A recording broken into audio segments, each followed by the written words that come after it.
32, a reforma administrativa do governo Bolsonaro, promete combater privilégios e modernizar o serviço público. Será? O que está por trás dessa proposta do governo que quer acabar com a estabilidade com os concursos públicos? É para falar desse assunto que o Sindicep convidou a deputada Tereza Leitão. No seu 5º mandato, é líder do PT na Alep, servidora pública, professora aposentada e uma das fundadoras do Sindicato dos Trabalhadores e Trabalhadoras em Educação de Pernambuco, o Sintep. Contamos com a participação também de Paulo Rubens Santiago, professor da UFPE, mestre e doutorando em educação, fundador da CUT, ex-deputado federal e ex-presidente da APENOP, atual Sintep. Também está presente aqui conosco José Carlos de Oliveira, coordenador-geral do Sindicep. Então vamos começar a conversa. Eu passo a palavra para o anfitrião, José Carlos de Oliveira. Mais uma vez, antecipadamente, em nome do Sindicep, em nome da nossa Secretaria de Imprensa, em nome da nossa jornalista Deise Lemos, agradecer a Tereza Leitão, a deputada Tereza Leitão, agradecer ao professor Paulo Rubens pela presteza, né, em aceitar esse convite para a gente estar debatendo e tentando esclarecer cada vez mais o que, de fato, está por trás dessa proposta de governo, que é a PEC 32/2020, intitulada Reforma Administrativa. Então, eu antecipadamente agradeço e acho que todos os espaços que nós tivermos, né, daqui para que seja apresentada essa proposta em plenário, nós temos que estar utilizando nos utilizando desses espaços, para que a gente possa interagir e mostrar para a sociedade brasileira o que, de fato, está por trás dessa proposta. E aí não é uma análise simplesmente de cunho ideológico. O que nós estamos discutindo é a tragédia social que se anuncia caso aprovada essa reforma, não só para os trabalhadores e trabalhadoras do setor público, não só para as instituições públicas, do Executivo, do Legislativo e do Judiciário, né, nas 3 esferas, mas principalmente para a sociedade brasileira, que, de fato, é o objeto principal do Estado brasileiro, é a proteção de sua sociedade. Então, acho que faremos um bom debate e espero que com esse debate seja mais um elemento contributivo na linha de estabelecer essa ponte entre quem está mais dentro desse processo, vivenciando mais de dentro, e a sociedade que me parece ainda um tanto quanto desesclarecida, né, a respeito desse tema. Deputada Tereza Leitão, a PEC 32 ela cria 5 tipos de contratação no serviço público, né? Fragmentar a categoria e enfraquecer o concurso é o caminho para modernizar o serviço público? Olá, Deise. Cumprimento você, cumprimento o Zé Carlos, cumprimento Paulo Rubens Santiago, meus companheiros nesta roda de conversas. Agradeço o convite ao Sindicep e a oportunidade desse debate, que é importantíssimo para a vida não só dos servidores e servidoras, mas a vida do serviço público. E essa concepção do serviço público que está na centralidade desta PEC. Não é acabar simplesmente o concurso público, acabar com a estabilidade ou introduzir novas formas de contratação. Isso é fato. Isso é fato. Mas o que esta PEC traz é uma nova concepção de Estado, onde o serviço público não tem a dimensão que ele tem pós-Constituição. O serviço de prestação de atendimento à população, sobretudo naquelas políticas públicas que são políticas de direito, educação, saúde, assistência social, segurança pública. Isso tudo é alterado porque o Estado tem outras prerrogativas, teria outras prerrogativas através da PEC 32. Então, o concurso público, que já existia esporadicamente, passou a ser obrigatório pós-Constituição de 88. E é exatamente para fazer jus a um modelo de Estado e a um modelo de serviço público diferente do que a PEC propõe. Na verdade, a PEC vai romper com esse modelo, porque através do concurso, primeiro a gente tem uma maneira mais democratizada de acesso ao serviço público. Embora aqui e acolá a gente saiba que precisa acompanhar os concursos que são colocados, não há uma periodicidade obrigatória ou, pelo menos, observada pelas gestões públicas. A gente ainda convive com muitas contratações temporárias. Aqui no estado de Pernambuco, hoje, nós temos só dentre o quadro de professores 15 mil contratos temporários. Já há uma precarização, mas essa PEC ela institucionaliza, né, essa precarização, porque os contratos que existem hoje são acobertados pela Constituição para momentos de emergência e de extrema necessidade do serviço público. Isso desaparece, passa a ser a principal forma de contratação, e o concurso, além dele democratizar o acesso, ele se vincula a uma carreira. Então, ter concurso hoje é ter um cargo público instituído que se vincula a uma carreira e a finalidades de atendimento daquele serviço à população.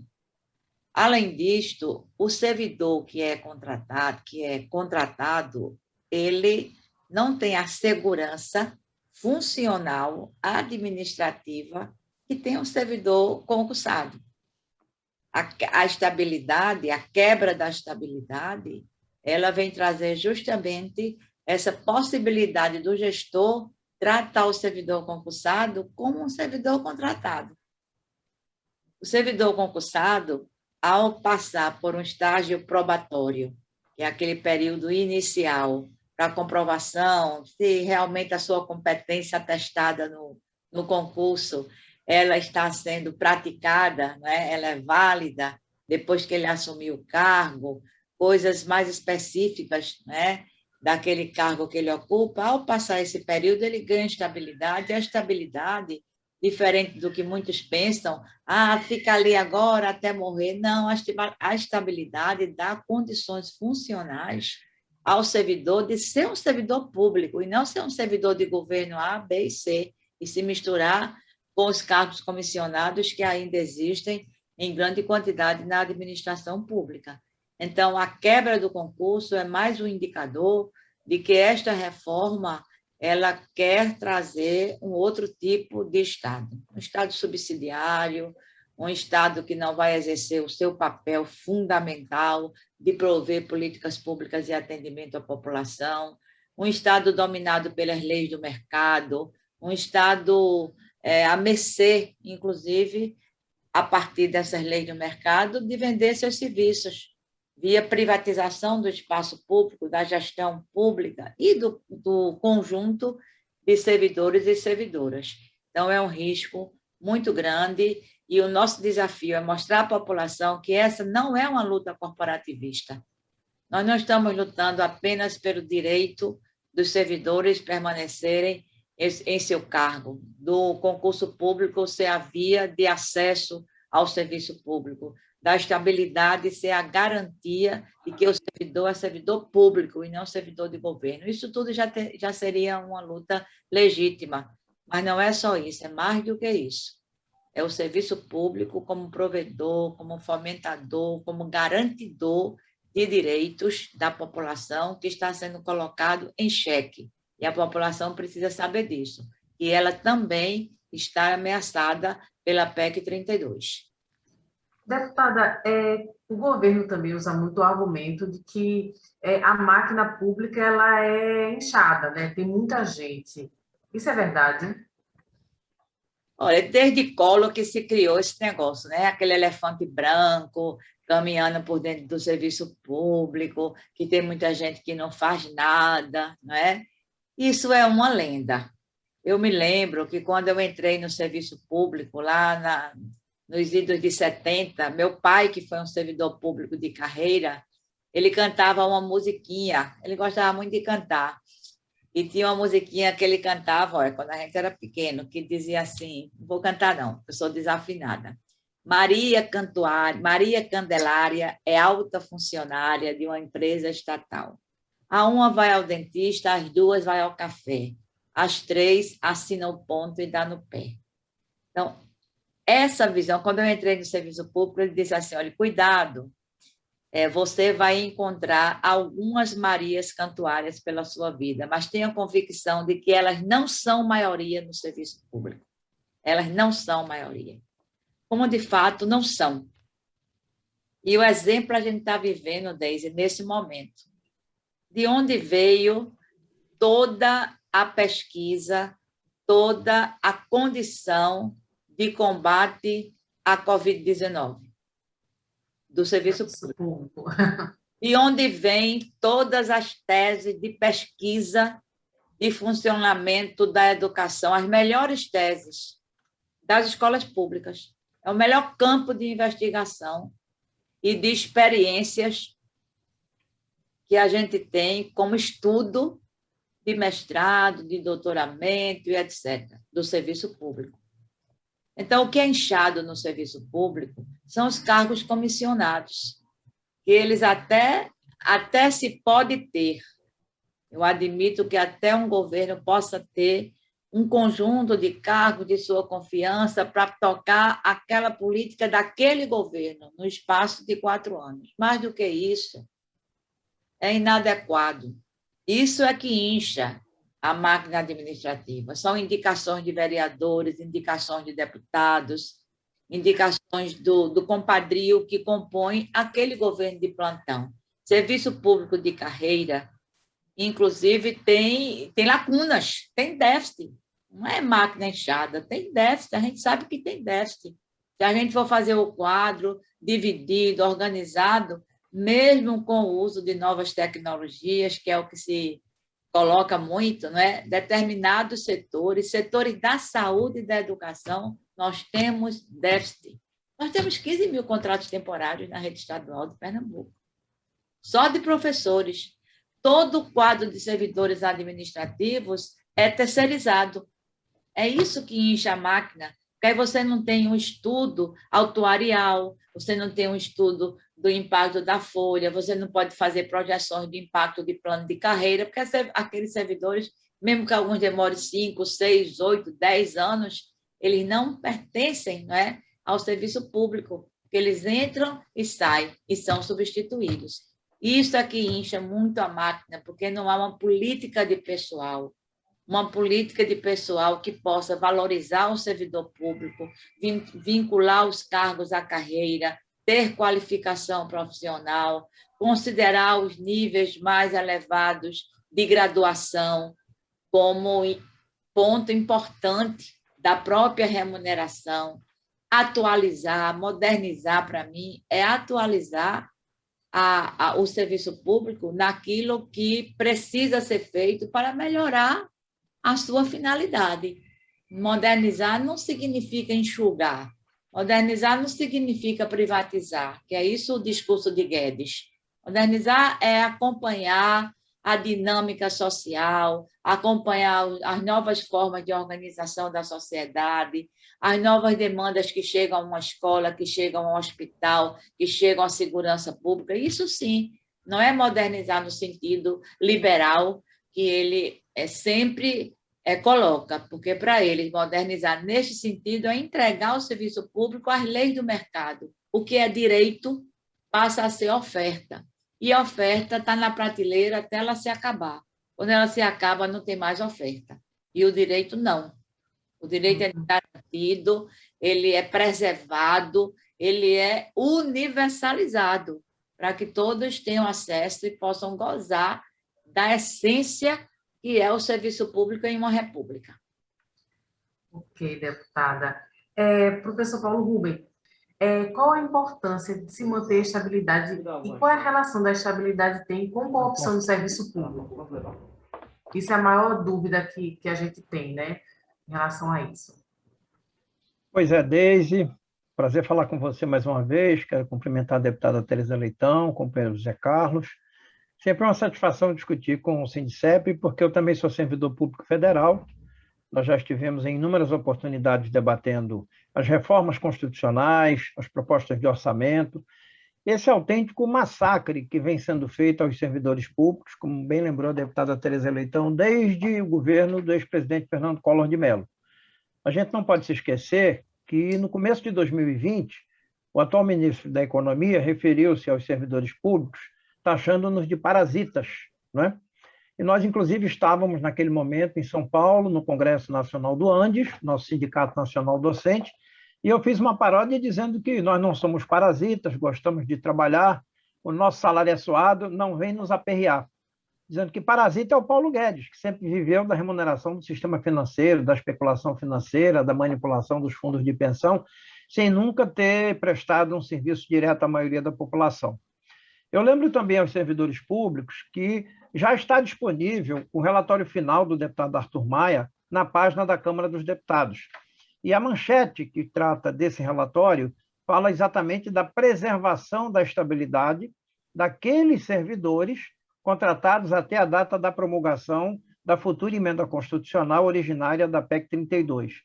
Isso, na verdade, é uma autêntica armadilha, porque pode criar uma sensação de conforto para os atuais servidores públicos, mas, na verdade, se for aprovada, mesmo da forma como sugere o deputado Arthur Maia, nós teremos uma série de dissabores, uma série de atropelos à função pública, aos concursos públicos, ao ingresso na carreira de servidor público, à progressão dos servidores e as expectativas de economia que são anunciadas, inclusive no texto dessa matéria, acerca do relatório do deputado Arthur Maia, há uma oscilação muito grande.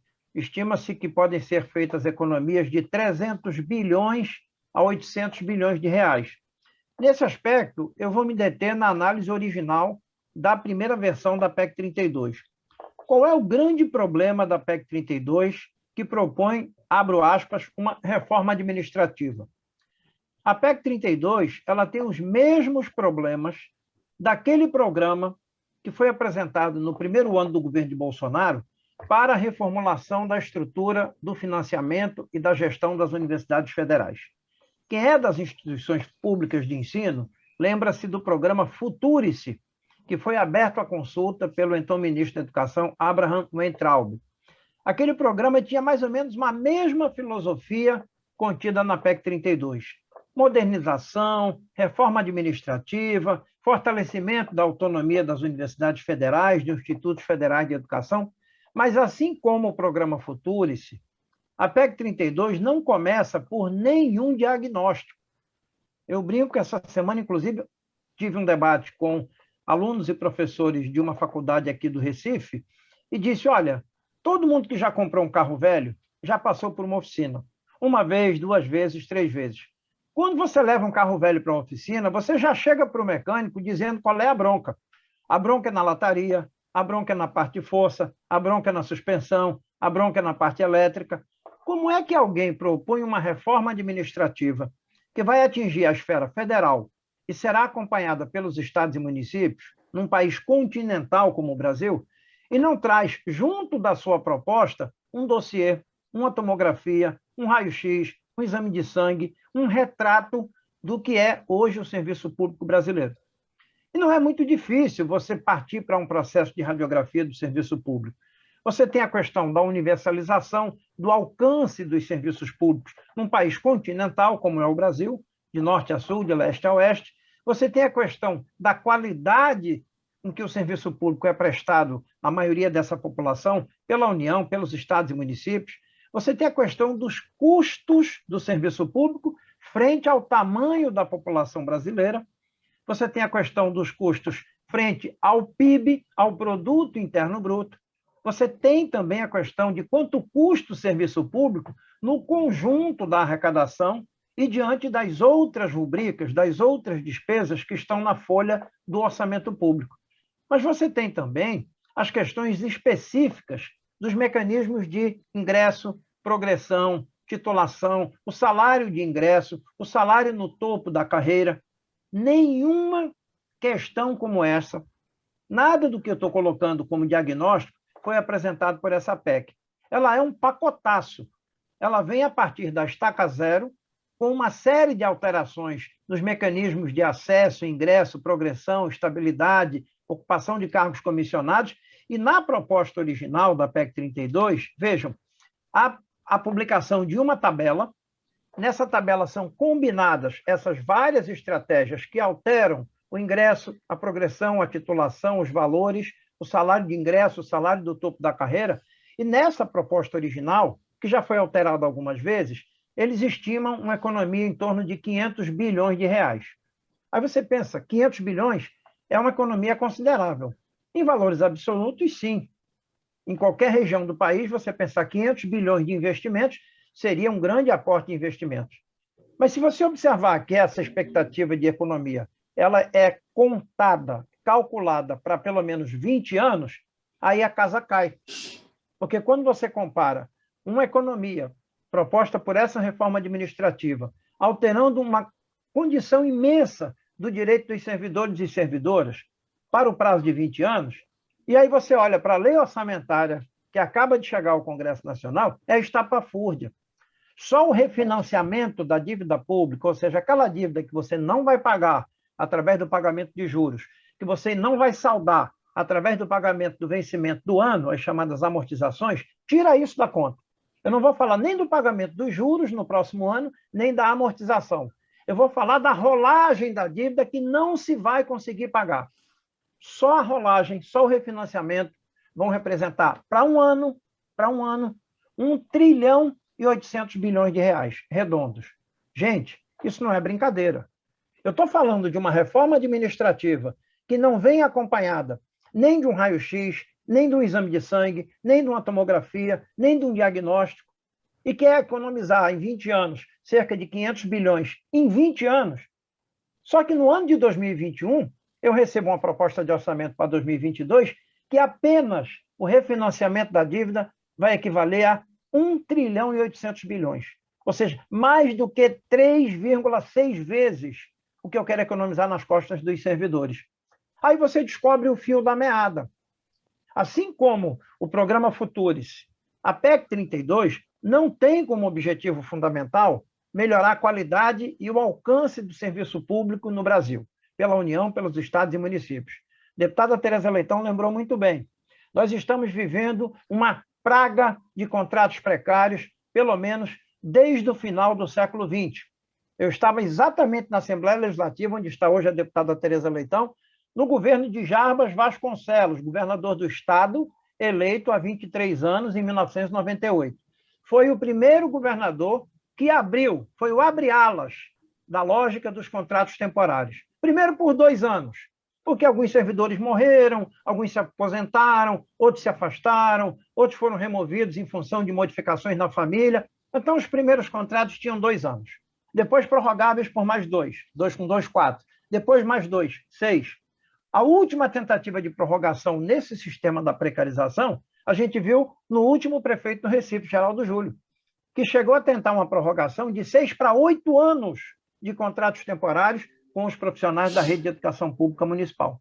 Não conseguiu, porque o Ministério Público barrou essa tentativa de prorrogação. Já imaginou? 8 anos de contrato temporário? É um profissional precário, instável, inseguro, não tem progressão na carreira, não exerce a sua liberdade, a sua autonomia sindical com a integridade que merece um profissional estável, concursado, com titulação e carreira. A lógica é a mesma. A PEC 32, assim como o programa Futurice, de 2019, procuravam desresponsabilizar o Estado com o financiamento pleno das universidades, com o financiamento pleno do serviço público. Por isso é que eles metem a mão no artigo 37 da Constituição Federal. Por isso é que eles dizem que será assegurado aos entes públicos, União, Estados e municípios, os contratos de gestão. É o que está escrito no programa Futurice e foi derrubado em todas as universidades.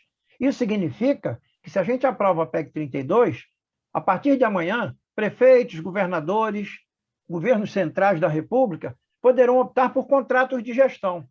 Eles só ressalvam das categorias de políticas públicas a segurança pública. Saúde e educação, se for aprovada a PEC da forma como ela se encontra, saúde e educação poderão progressivamente passar todas as suas ações de serviços públicos para contratos de gestão.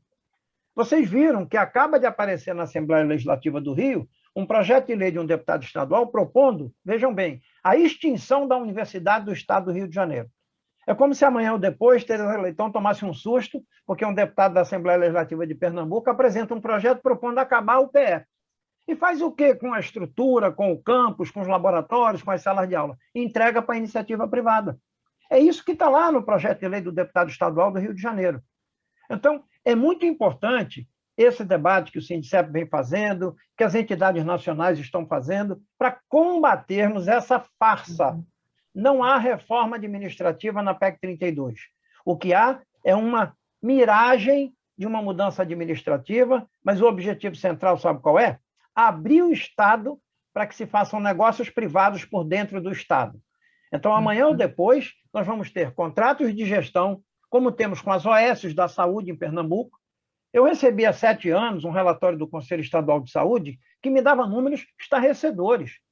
A rede própria da Secretaria da Saúde, gerida pela Secretaria da Saúde, recebia 1/3 a menos do que a rede conveniada com as OS e prestava serviços em pé de igualdade, em alguns casos, serviços com muito mais alcance do que a rede conveniada com as OS. Com um detalhe: Pernambuco era o único estado do Brasil que os contratos com as OS na saúde, os contratos delegados para as OS, não eram fiscalizados pela Agência Reguladora de Serviços Públicos Delegados, a ARP.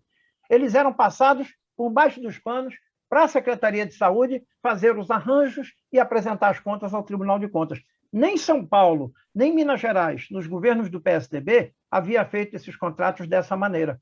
Em Pernambuco foi um caso sui generis. Aqui aprovou-se uma lei permitindo que só a saúde não prestasse contas à Agência Reguladora dos Serviços Públicos Delegados de Pernambuco. Então, nós não estamos diante de uma discussão honesta.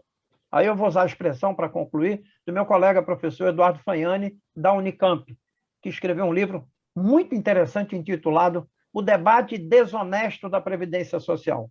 A proposta do governo de Jair Bolsonaro para a administração pública é desonesta, manipula dados, retira direitos, vende algo que não vai entregar, porque não haverá modernização. O que está em jogo é olhar para o Estado e dizer, como diz essa propaganda que está aí rodando a cidade, no outdoor dos ônibus, aí eu vi vantagem.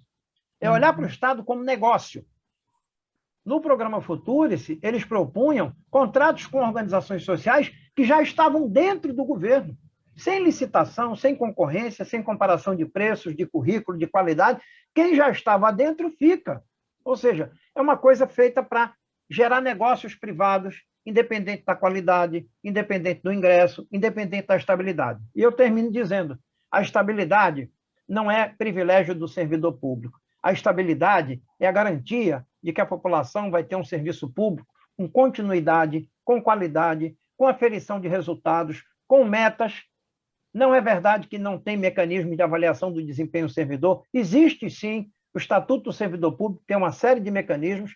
Então, nós precisamos, de fato, combater essa falsa reforma administrativa, apontar que ela retira direitos, que ela precariza o serviço público daqui por diante e que ela vai abrir aí uma maré cheia de grandes negócios com essas organizações sociais, com essas empresas que vão abocanhar grande parte do Estado para ter lucro através disso, sem nenhum compromisso com a estabilidade, com a continuidade, com a melhoria da qualidade e do alcance do serviço público, na União, nos estados e municípios. Certo, professor Paulo Rubem. Ótima observação. Quando o senhor fala do diagnóstico, né, da necessidade de um diagnóstico para fazer algum apontamento sobre uma possível reforma, e o senhor fala dessa questão dos contratos de gestão, né? Imagine nesses contratos de gestão, né, sem estabilidade, é propício à corrupção um cenário desse? Só para a população entender melhor isso. Bom, eu acabei de dizer que a proposta da reforma, ela cria uma maré cheia de boas oportunidades para o setor privado. Eu olho para o Estado e vejo que o Estado pode ser uma fonte de riqueza para a minha empresa, para o meu segmento, para o meu grupo. Além disso, a manipulação do Estado, ela é uma fonte de corrupção política, porque na medida em que você suspende o concurso público, entrega toda uma rede de serviços, como a saúde, para as OS, para as organizações civis de interesse público, o que vai acontecer? Não tem mais concurso público. E como é que serão selecionados na saúde os atendentes de enfermagem, os técnicos de enfermagem, os profissionais de enfermagem, os profissionais médicos, assistentes sociais, psicólogos, fisioterapeutas, etc. Não haverá mais concurso público. o que vai acontecer é que as indicações político-administrativas vão prevalecer.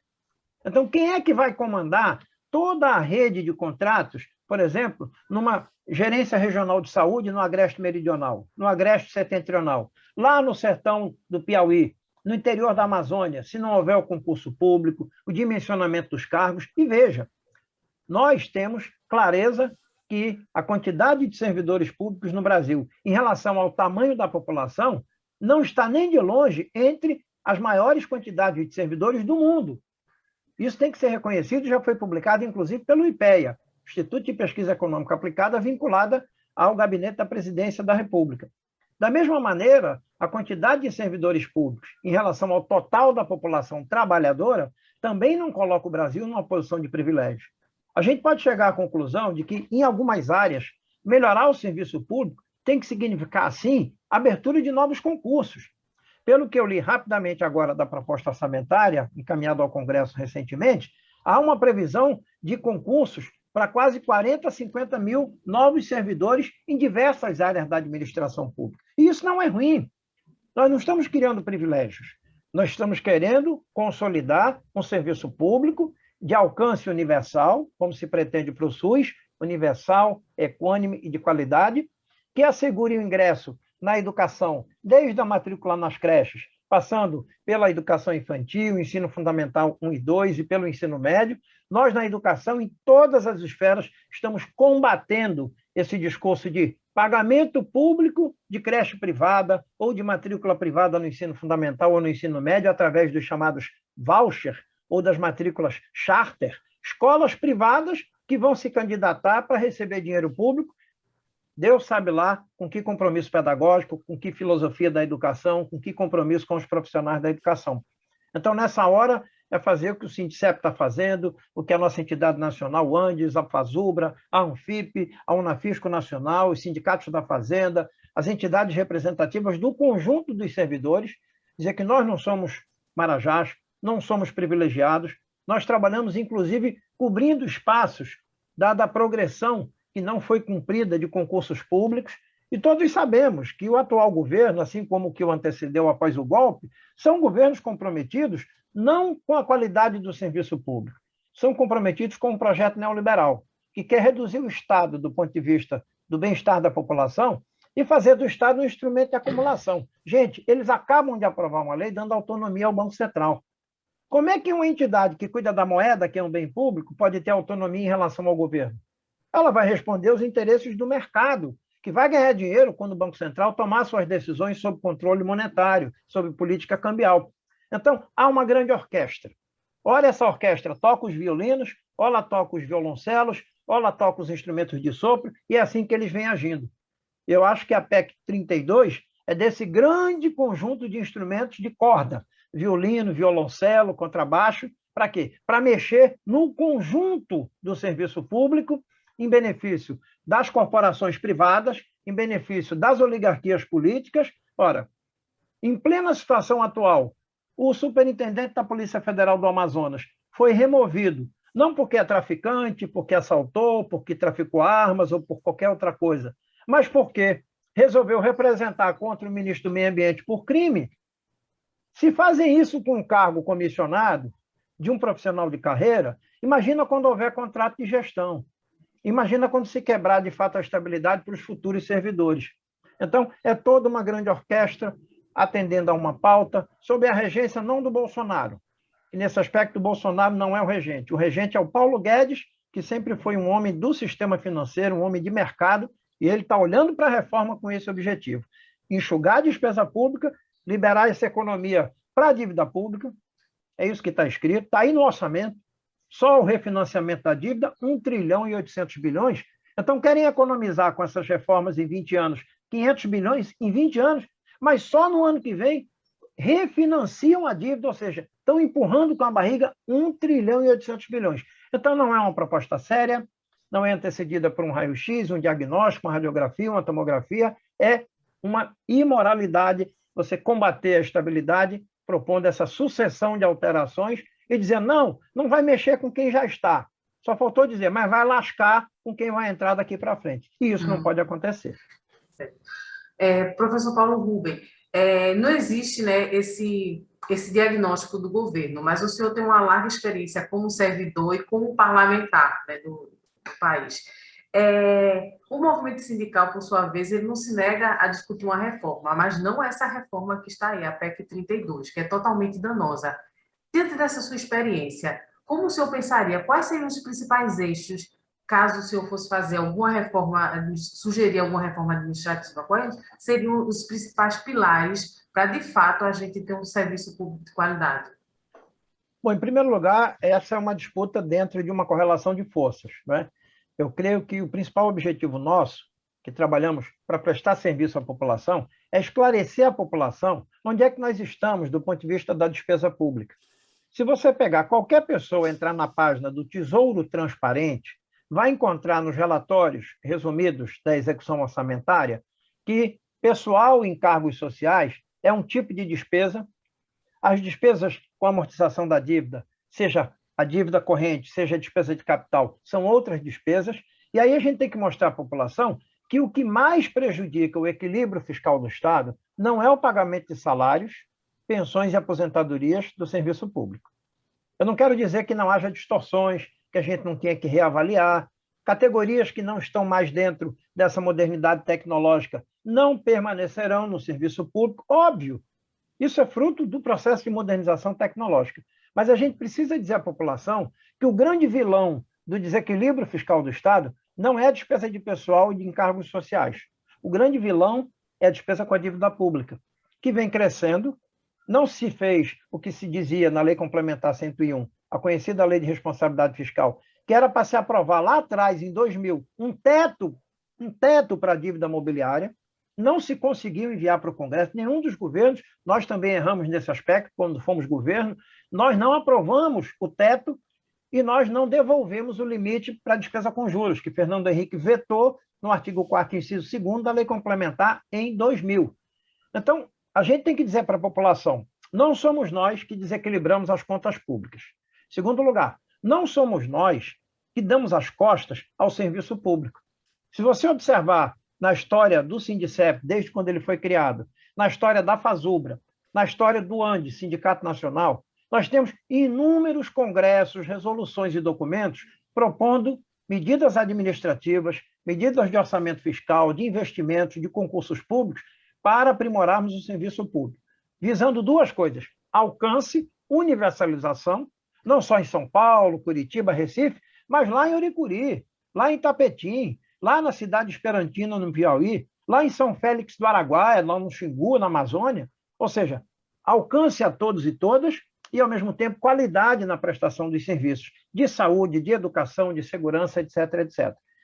O servidor público sempre propôs mecanismos para assegurar a qualidade, seja no alcance, seja na qualidade prestada à população.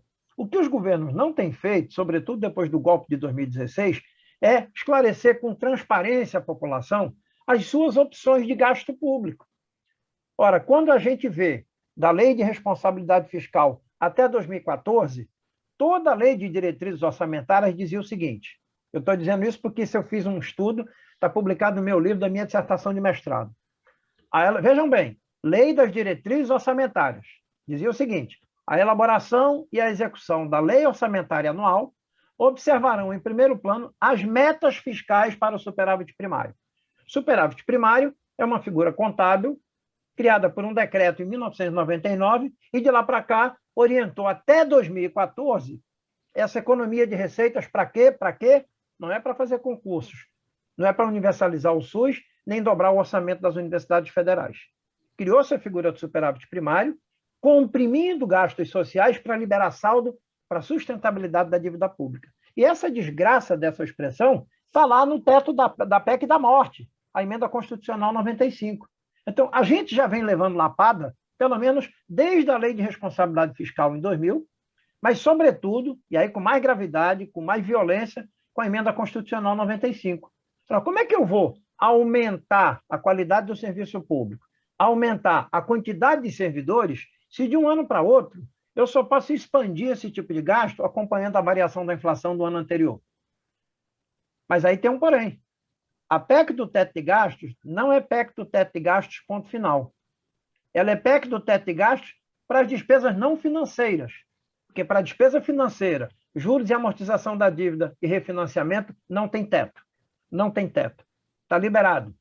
É uma casa sem telhado, não tem teto.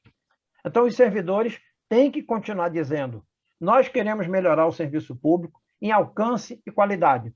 Nós queremos valorizar com titulação, concurso público e carreira.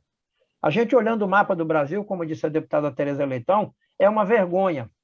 Eu ouvi, no último sábado, de uma professora da Rede Municipal de Olinda, me dizer que, em Olinda, 69% dos professores na rede pública municipal estão com contratos temporários. E sabe por que se faz isso? Além do desrespeito ao concurso, é porque com contrato temporário, você rebaixa o padrão salarial e você não ultrapassa aquele limite que a Lei Complementar 101 estabeleceu para a despesa de pessoal como proporção da receita corrente líquida. Há uma dissertação da professora Adriana Ferreira, do Paraná, que ela estudou a carreira dos professores no Paraná e ela revela isso. Lá no Paraná, o que é que fez com que crescessem tanto os contratos temporários? O cuidado dos governantes em não ultrapassar o limite da Lei de Responsabilidade Fiscal, despesa de pessoal como proporção da receita corrente líquida. Aí eu volto a convidar aqueles que vão nos assistir para entrarem na página do Tesouro Transparente, na parte de estatística de pessoal, e vocês vão ver onde é que está a despesa de pessoal civil da União como proporção da receita corrente líquida. Está abaixo de 30%. Ela pode chegar até, prudencialmente, a 55%, 58%, 60%. Está abaixo de 30%.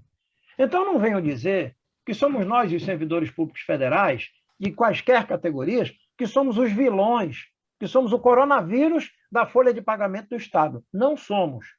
O coronavírus do orçamento público no Brasil se chama dívida pública, que é alimentada por política monetária, política cambial e refinanciamento de uma dívida criminosa, onde só os bancos e os grandes fundos financeiros estão ganhando desbragadamente. Não tem teto, então não tem limite para a despesa com a dívida pública. Isso é o que eu quero dizer. Nós temos que batalhar até o fim para a população saber que não somos os vilões da folha de pagamento, não somos os vilões do déficit público, não somos os responsáveis pela má qualidade dos serviços públicos. Nós queremos concurso, investimento, equipamentos, carreira, queremos dobrar em algumas categorias a quantidade de servidores que prestam serviço à população. E a população sabe a qualidade do serviço público que ela recebe. A população sabe o que é se esforçar para ter seu filho numa universidade pública. A população se sente segura quando viaja nas rodovias e tem uma blitz da Polícia Rodoviária Federal.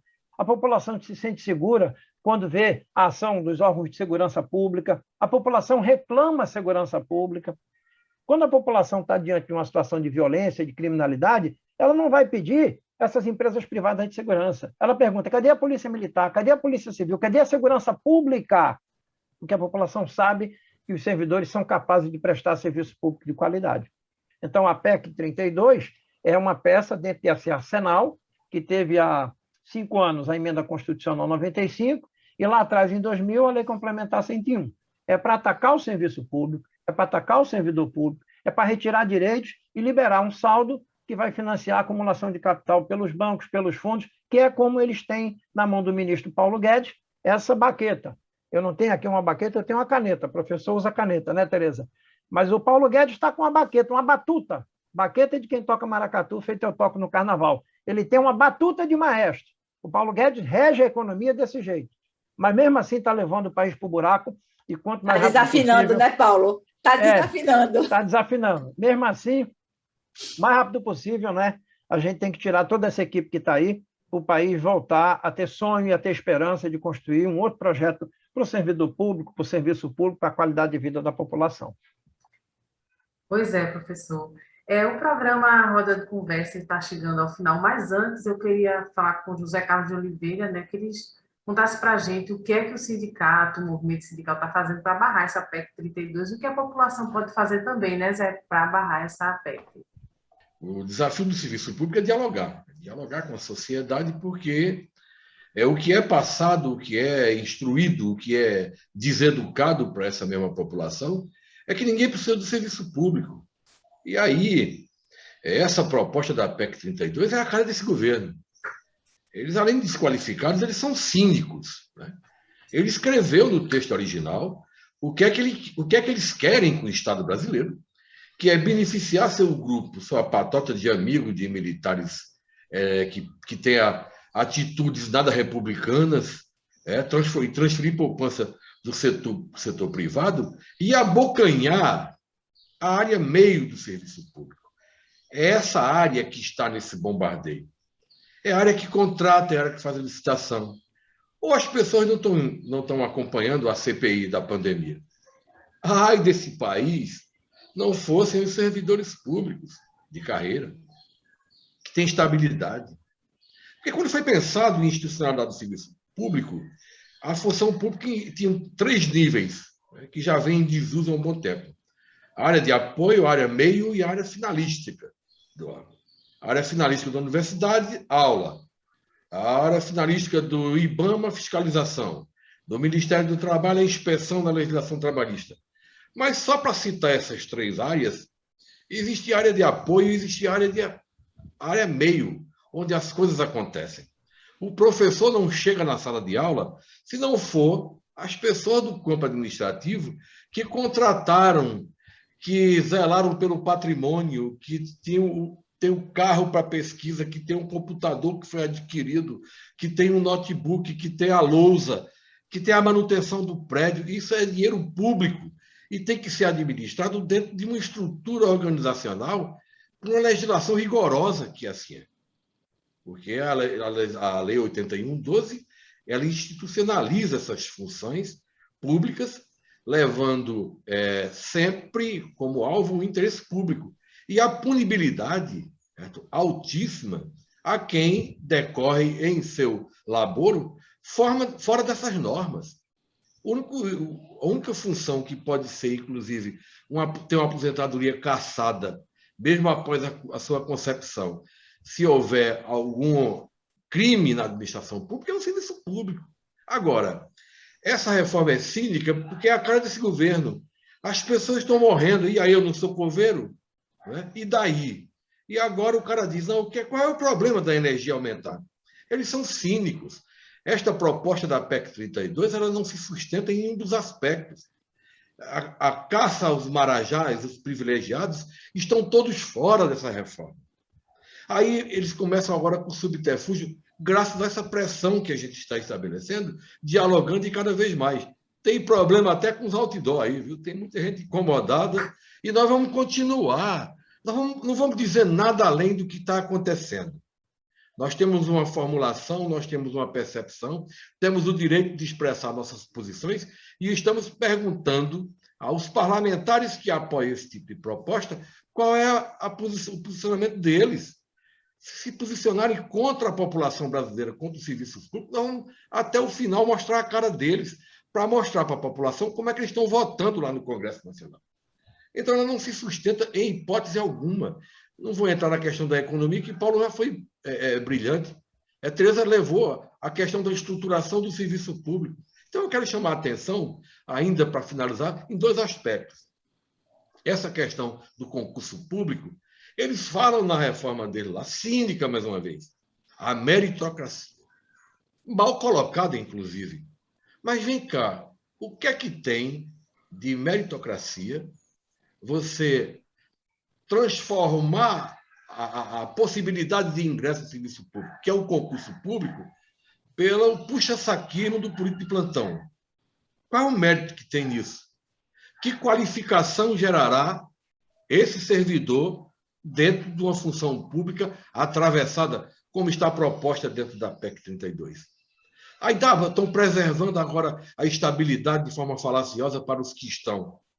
Eles estão preservando, mas estão mantendo lá que a admissão pode ser por avaliação de desempenho subjetiva, que será feita por intermédio de lei ordinária, que não precisa nem de maioria absoluta. Inclusive, outras reformas poderão ser feitas por simples lei ordinária.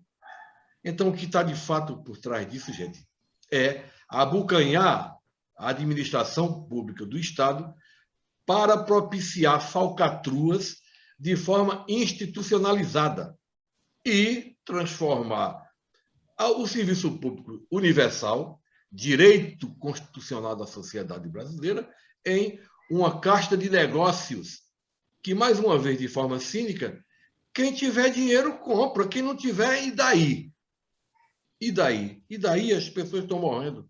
São quase 600 mil pessoas mortas neste país por uma doença que temos vacina. E como é que ele tentou fazer?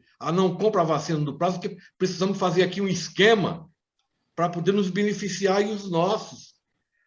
Aí teve que ter todo aquele processo, o cara que era militar, aí saiu e foi abrir uma empresa, estava lá no... Né? Então teve toda essa... É isso que eles querem para a administração pública. Quer discutir? Nós não podemos nos furtar de fazer um debate com a sociedade brasileira da necessidade de uma reforma administrativa. Mas que venha na linha daquilo que Tereza colocou, das demandas sociais, da profissionalização dos serviços públicos, da valorização da vida das pessoas. Essa reforma, ela é criminosa, ela é mentirosa e cínica em todos os aspectos que estão colocados. Então, nós temos, por isso que eles escondem os números, Paulo Rubem, eles escondem os números como o seu Rogério Marinho escondeu os números da Previdência, decretou sigilo e destruíram o conceito de Seguridade Social. Como eles fizeram com essa famigerada reforma administrativa e não se contiveram, né? Agora já tem a carteira verde e amarela, que é outro excremento, uma excrescência. Então é isso que eles querem para a administração pública. No momento de crise, prestar serviço para o governo é coisa boa, porque presta e recebe. E sem institucionalização desse Estado, aí a bandalheira corre solta. Eu gostaria de agradecer a participação da deputada Tereza Leitão, do professor Paulo Rubens Santiago e do nosso coordenador-geral, José Carlos de Oliveira. E também dizer para a população que ela pode contribuir também fazendo pressão. O sindicato já mandou e-mail, já está nas redes sociais. Os sindicatos pernambucanos que representam servidores das 3 esferas estão juntos, né, no fórum, colocando outdoor na rua, né, enfim, fazendo toda uma campanha, vídeo nos veículos de comunicação, mas a população também pode participar através do site Na Pressão e da campanha Cancela a Reforma, que tem as suas páginas nas redes sociais. Cancela a Reforma e Na Pressão. Obrigada a todos e até a próxima.